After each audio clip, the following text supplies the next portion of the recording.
Hello friends, welcome to சமையல் delayed. இன்னைக்கு நம்ம சமையல் டிலேட் சேனலில் பொரிகல்ல வச்சு ரொம்பவே சூப்பரான ஸ்வீட் எப்படி செய்கிறதுன்னு பார்க்க போகிறோம். வீடியோக்குள்ளே போகிறதுக்கு முன்னால் நீங்கள் இன்னும் சமையல் டிலேட் சேனலை சப்ஸ்கிரைப் பண்ணலைன்னா மறக்காமல் சப்ஸ்கிரைப் பண்ணுங்கள். அப்படியே பக்கத்தில் இருக்க பெல் ஐக்கானையும் கிளிக் பண்ணுங்கள்.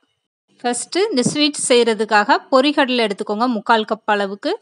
இதை ஒரு பாத்திரத்தில் சேர்த்துட்டு ஸ்டவ்வை குறைச்சி வச்சுக்கிட்டே லேசாக வறுத்து விடுங்க. பொரிகல்ல வறுக்கும் போதே ஒரு வாடை நல்ல வாடையாக வர ஆரம்பிச்சிடும். அதுக்கப்புறம் நீங்கள் ஸ்டவ் ஆஃப் பண்ணிடுங்க. ரொம்ப நேரம் வறுக்க வேண்டாம். இப்போ பொரிகல்ல நல்லா ஆறுனதுக்கப்புறம் மிக்ஸி ஜாரில் சேர்த்துட்டு நல்லா பவுட்ரு பண்ணி எடுத்துக்கலாம். 1/2 கப் அளவுக்கு மண்டவெல்லம் எடுத்துக்கோங்க. அப்படி இல்லைன்னா நாட்டு சக்கரை 1/2 கப் அளவுக்கு எடுத்துக்கோங்க. எந்த கப்பில் நீங்கள் பொரிகல்ல அளந்து எடுக்கிறீங்களோ அதே கப்பில் 1/2 கப் அளவுக்கு நாட்டு சக்கரை எடுத்துக்கோங்க. 1/2 கிளாஸ் அளவுக்கு தண்ணி சேர்த்துக்கோங்க. நல்லா கொதி வந்ததுமே வேற ஒரு பாத்திரத்தில் நல்லா வடிகட்டி எடுத்துக்கோங்க. இதுக்கப்புறம் வடிகட்டி எடுத்து வச்சுருக்க மண்டவெல்லத்தை ஒரு பாத்திரத்தில் சேர்த்துட்டு ஸ்டவ்வை ஆன் பண்ணாமையே பொடிச்சு வச்சுருக்க பொரிகடலையை நல்லா கொஞ்சம் கொஞ்சமாக சேர்த்துக்கிட்டு கலக்கி கொடுங்க.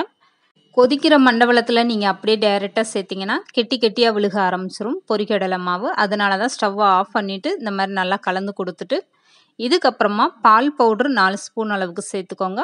பால் பவுட்ரு இல்லைன்னா நீங்கள் 1 கிளாஸ் அளவுக்கு நல்லா திக்கான பாலாக சேர்த்துக்கோங்க. இந்த ஸ்வீட்டுக்கு ரொம்பவே நல்ல ஒரு டேஸ்ட்டு கொடுக்கும். இதுக்கப்புறமா ஸ்டவ் ஆன் பண்ணிவிட்டு அப்பப்போ கைவிடாமல் கலந்து கொடுங்க. கொஞ்சமாக வாசனைக்காக ஏலக்காய் தூள் சேர்த்துட்டு நல்லா கலந்து கொடுங்க.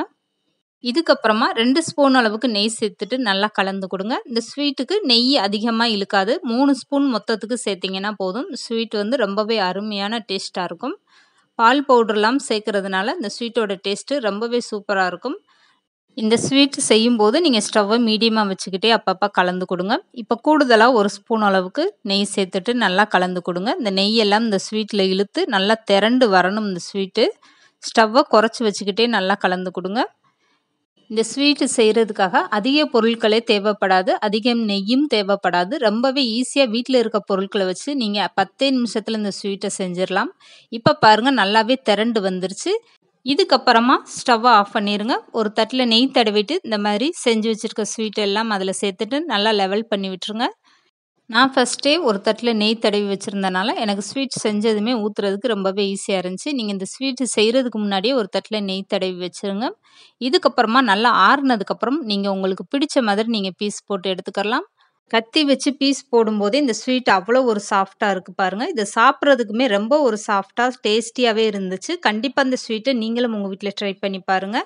பீஸ் போட்டு வச்சதுமே இந்த ஸ்வீட்டு மேலே ஒரு முந்திரி பருப்பு வச்சுருங்க. பார்க்குறதுக்கு ரொம்ப அழகாக இருக்கும். சாப்பிடும்போதும் ரொம்பவே செம்மையாக இருந்துச்சு. கண்டிப்பாக இந்த ஸ்வீட்டை நீங்களும் உங்கள் வீட்டில் ட்ரை பண்ணி பாருங்கள். இந்த வீடியோ பிடிச்சிருந்தா லைக் பண்ணுங்கள், ஷேர் பண்ணுங்கள். மறக்காமல் சமையல் டிலேட் சேனலை சப்ஸ்கிரைப் பண்ணுங்கள்.